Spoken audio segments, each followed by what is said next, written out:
Hello everyone and welcome back to Common Sense Crypto channel. As with you always, this is Rich doing another video today on XRP. So I hope you're all having a wonderful day today wherever you are in this great world. We're going to talk about XRP. But before I get started, I actually just noticed something. This is something that you should never click on or get involved in. This is a blatant scam. And if you take notice, it comes from David Schwartz, right? But look at Joel K-A-S-Z. That's the things you got to look for. Always stay safe with your crypto.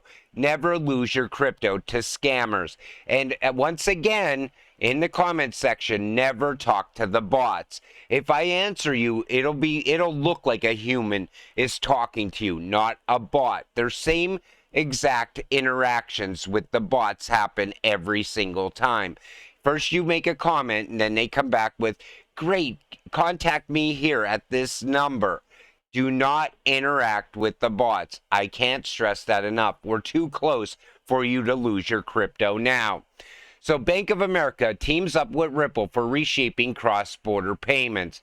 Remember Bank of America and Ripple were supposed to be done? Well, it seems like everything is still a go with Ripple and Bank of America.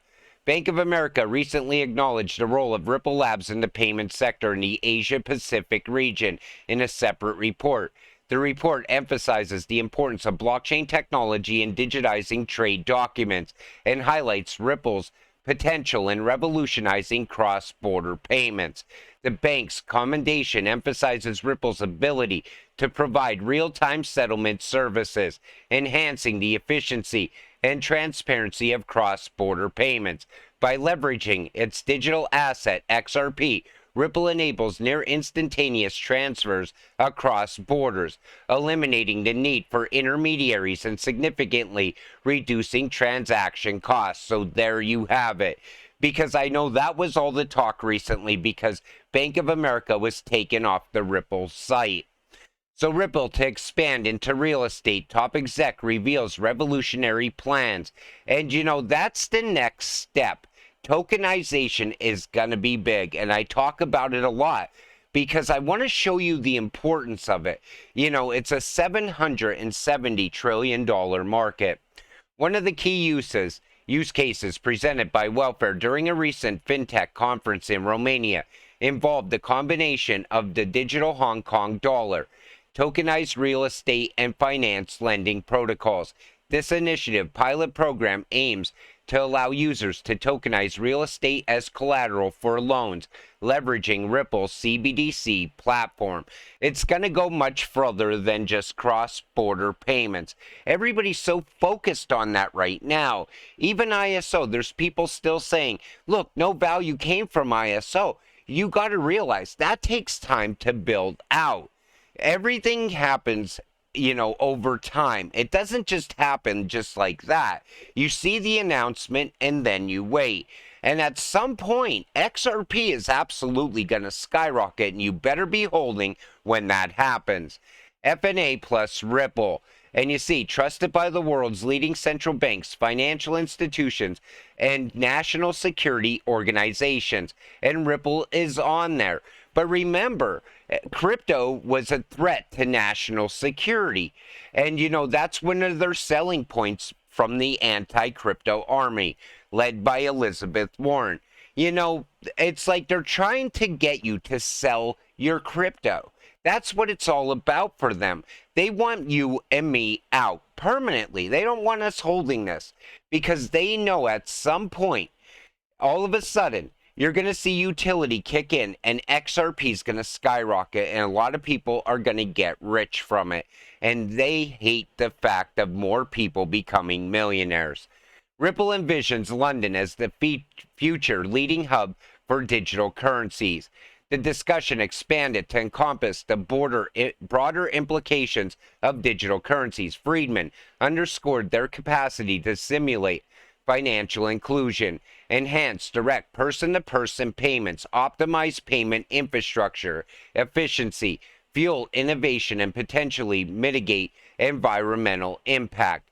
You take notice, all of a sudden, Ripple's getting involved with person-to-person payments as well. they're starting to grow out and become even more rounded. You know, I always said XRP is one of the most rounded cryptocurrencies out there today. Ripple is also one of the most well-rounded companies. They're tied to literally everything. It's the same thing as you see with Hedera. You know, you talk about healthcare coming on board to the XRP ledger, NFTs expanding and growing on the XRP ledger. Then you see CBDCs, XRP ledger. But all of that development happening adds value to XRP in the end. Europe's Market Association believes a regulatory framework must be imposed on DeFi. Now, the reason they're looking at DeFi is because of this right here. While the initial focus has been on DeFi payments, as that has the current highest level activity, we believe the impact on the real economy will be driven through the impact of these new DeFi-like approaches on the processes of borrowing, lending, investing, market making, and transferring tokenized assets, with the potential for a decrease in counterparty and settlement risk. You know, it was always the talk that you would borrow against your crypto in the future. You would lend your crypto out in the future. And little by little, we're getting there. You know, Mica is the first step in the EU to clarity around crypto. Once that happens, that will grow and expand all throughout the world, because every other country is going to utilize that same framework that wants to be a crypto-friendly hub. And then before you know it, we have mass adoption happening. That's when you will be able to get money out of your crypto without selling it, by lending it, borrowing against it, passive income through staking and other options in the future as well. UK Finance tells the government to get moved on tokenization. You see how everybody right now is talking about tokenization? Because that's the future. Advocacy group UK Finance is urging the British government to encourage securities tokenization. The market is small now, but the future stakes are high, it said. And they're absolutely high, trillions and trillions of dollars. In a report co-written with consulting firm Oliver Wyman, UK Finance said the advantages of tokenization, such as lower costs, lower risk, and wider access, are not just nice to have. Tokenization can transform the financial system, and the UK should be at the center of this transformation, because the UK again wants to become a crypto hub. And as all this innovation is flowing out of the US, they want to capitalize on that as well. Even FedNow is talking about tokenization. Tokenize certain sensitive data within FedNow data stores. That's going to expand and grow out over time as well. Ex-Ripple director says Ripple is in a dilemma in response to X-Spectre planned exit from XRP ledger. So it looks like they want to leave the XRP ledger due to the lack of support.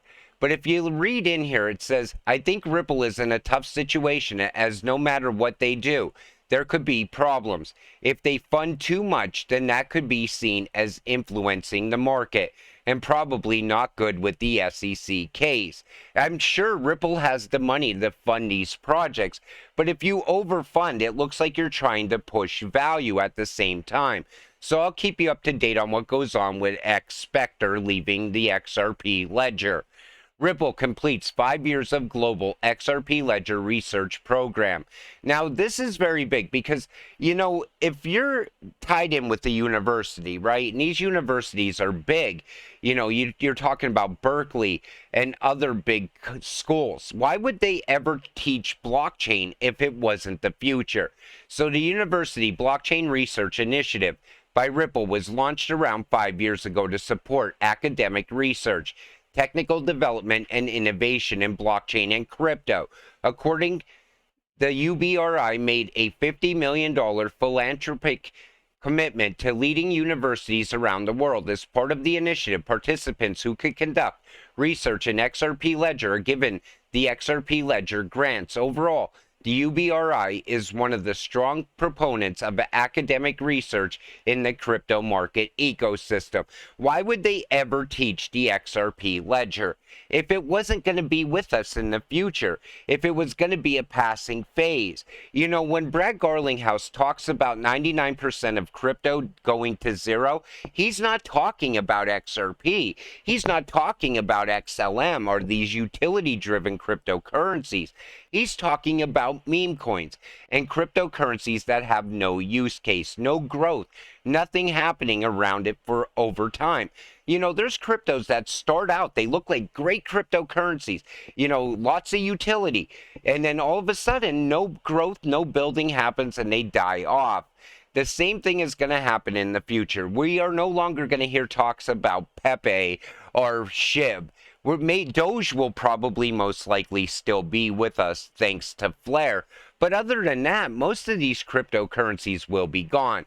And all of a sudden, you'll have a dawn of new cryptocurrencies coming. That's why I said, I don't want the SEC to crush the retail investor, keep us out of crypto. Because as crypto continues to grow into the future, I want to continue to invest in that. It's not just about XRP, you know, at some point, sure, XRP is going to skyrocket, but wouldn't you like to pull some of that money out and invest in other cryptocurrencies? Maybe they're going to be tied more in with the AI in the future, or even new technology that we haven't even thought of yet. That's why I said, when regulations come, it's important to keep the retail investor involved. And that's what I'm hoping happens. So former SEC and CFTC chairs don't think taking every crypto company to court will solve regulatory questions.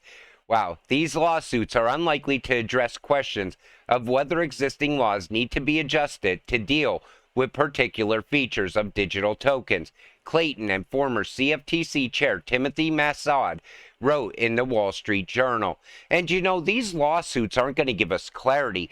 Only maybe the Ripple lawsuit, but Coinbase and Binance, I think that lawsuit, those two lawsuits are happening at the same time for a reason. I think Gary is trying to crush Binance, and then all of a sudden he'll give Coinbase a free pass because Coinbase is tied in with BlackRock. And not only that, I think it's been a long time coming for Binance. I'm sure a lot of shadiness goes on behind the scenes, but I don't want to see Binance fall in any way. I want it to be with us into the future. You know, a lot of people still use that exchange. There's a lot of people's money tied up in that exchange at the same time. So everybody should be hoping that Binance succeeds. You know, we don't need this all of a sudden monopolized crypto space and BlackRock controlling the market every single day. Because you know what? None of us will ever make any money. The good thing, though, is that we're invested in utility. I think XRP will run on its own merit. It doesn't need somebody to pump it up. It doesn't need someone to talk about it. It will run on its own use case, and it's going to be a major player in that new financial system. But with that said, I'm going to wrap up this video. I want to thank you all for watching. I appreciate all of you. Today was a rough day, and I tried to get through this as quick as possible without losing track of where I was going, because tokenization, and the reason I talk about it so much is I'm trying to show you the value in it. You know, I did the same thing with ISO, and I even told you along the way, you know, we're not going to see a massive run-up off of ISO at first. That's going to all come later. Same thing with tokenization. You want to invest as much as you can now to reap the rewards later. But we all got to stay patient and stay strong until we get there. So I'll see you in the next one. Have a great night.